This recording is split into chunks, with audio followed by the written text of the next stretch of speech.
Okay guys, ever wanted a bold, attention-grabbing way to highlight one keyword in your headline?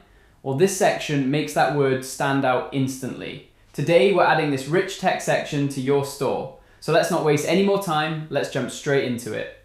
Open your favorite browser and search for Shopify App Store. Click on the first link, this takes you straight to the official Shopify App Store. From here, you can install any app based on your needs. Right now, we're searching for Section Kit in the search bar. This is the app that makes building your store so much easier, genuinely. Open it and install it. The process takes just a few seconds, exactly like any other Shopify app. After installing, go to Explore Sections and search for SK Rich Text number 1.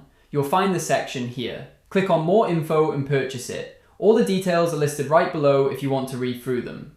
I've already purchased this one though, so let's close this and click on My Sections instead. This is where your purchase sections live. Let me scroll down, and there's the section. Click on Customize, choose your favorite theme, and the section installs successfully. Now let's open it in Theme Customizer, and give it a second to load.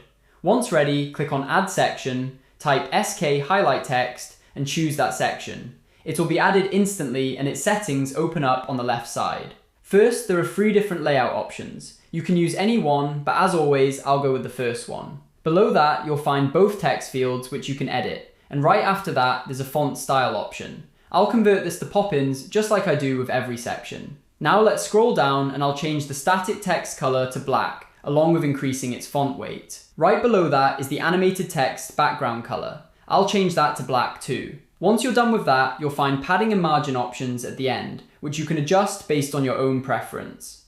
Now let's close this and select any SK animated text and update that text however you'd like, one by one. Once you're done with all that, hit save and this section goes live on your store. If you found this tutorial helpful, drop a like and let me know in the comments if you run into any issues. I read every single one and I'm always happy to help.